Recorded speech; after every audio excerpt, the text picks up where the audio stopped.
একটা ছোট রাজনৈতিক দল, একটা ছোট নেতা হলেও আমাদেরও তো একটা অবদান আছে। আমার প্রতি যদি আপনাদের রাগ থাকে, আপনারা যদি মাথায় দুইটা বাড়ি দিতে চান, আমি আছি, আপনারা দিয়ে আমার 2 মিনিট কথা।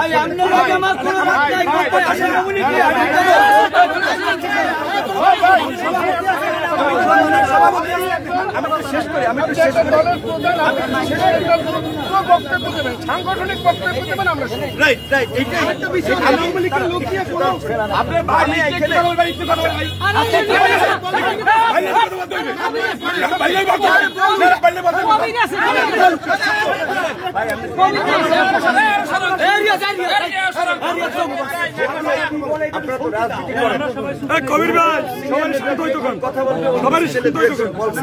আমি আগে আপনাদের কিছু অনুমতি চাইয়ে নিয়েছি যে আমি 2 মিনিট কথা বলি, আমিও শুনবো।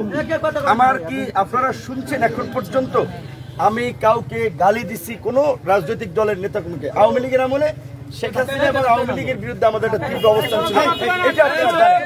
এখন এইখানে আমরা নির্বাচন, আমরা রাজনৈতিক ভাবে এখন পর্যন্ত সকালবেলা আমাকে বিএনপি স্থায়ী কমিটির সদস্য আমির খুসরু মাহমুদ চৌধুরী ফোন দিয়েছে। উনি দেশের বাইরে ছিল, আমি ওনাকে ফোন দিয়েছিলাম, উনি বলছে তোমার মিস কল পাইছি, যে কি খবর ভাই, তার সাথে শুভেচ্ছা বিনিময় করবো।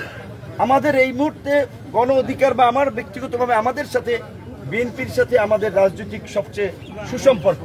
ঢাকার প্রোগ্রামে দেখেন না, বিএনপির স্থায়ী কমিটির সদস্য থেকে সিনিয়র সমস্ত নেতারা থাকে। একমাত্র এই নির্বাচনে বিএনপির ডিসেম্বরের নির্বাচনে একটা জোরাল অবস্থান। গণ অধিকার পরিষদ ব্যতীত কোন দলকে দেখছেন ডিসেম্বরের নির্বাচনের পক্ষে জোরালো বক্তব্য দিতে? আমরা দেশের বৃহত্তর স্বার্থে রাজনৈতিকভাবে জাতীয় পর্যায় থেকে আঞ্চলিক পর্যায়ে না, একটা আসনের এমপি কিংবা একটা উপজেলা চেয়ারম্যান, ইউনিয়ন পরিষদ চেয়ারম্যান দিয়ে সরকার পরিবর্তন হবে না। আমরা কাজ করতেছি একসাথে। আপনারা এখানকার লোক হিসেবে এইখানে অ্যাক্টিভ 2টা দল আছে পর্তুগালে।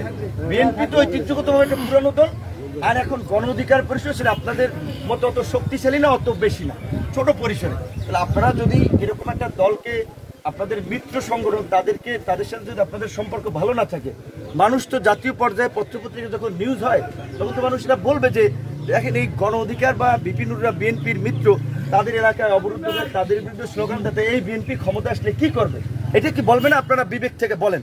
তাহলে আমি তো এইখানে আসছি, আপনাদেরকে হাত জায়গায় গেছি, আমি ওইখানে 2 মিনিট কথা বলছি এইটাই, যে যারা এলাকার জন্য কাজ করবে, রাজনীতি করবে, নেতা হবে, তারা মানুষের কল্যাণের জন্য কাজ করবে, শান্তি সম্প্রীতির কথা বলবে।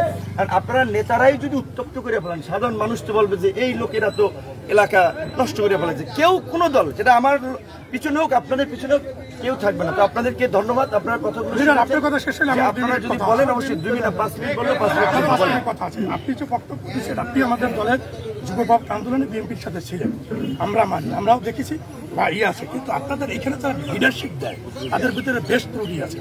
যারা ছাত্রলীগ যুবলীগ হয়ে আমাদের বিএনপি ভাঙছে, আজকে তারা এই দলে পুনর্বাসিত হইতেছে,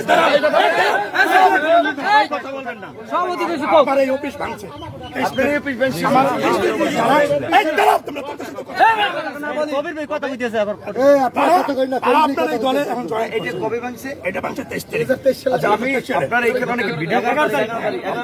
পুলিশ ভাই আছে, আপনি কি এসআই? আপনার এই ছবি এবং ভিডিও দেবেন, আমরা দল থেকে বহিষ্কার করে তারে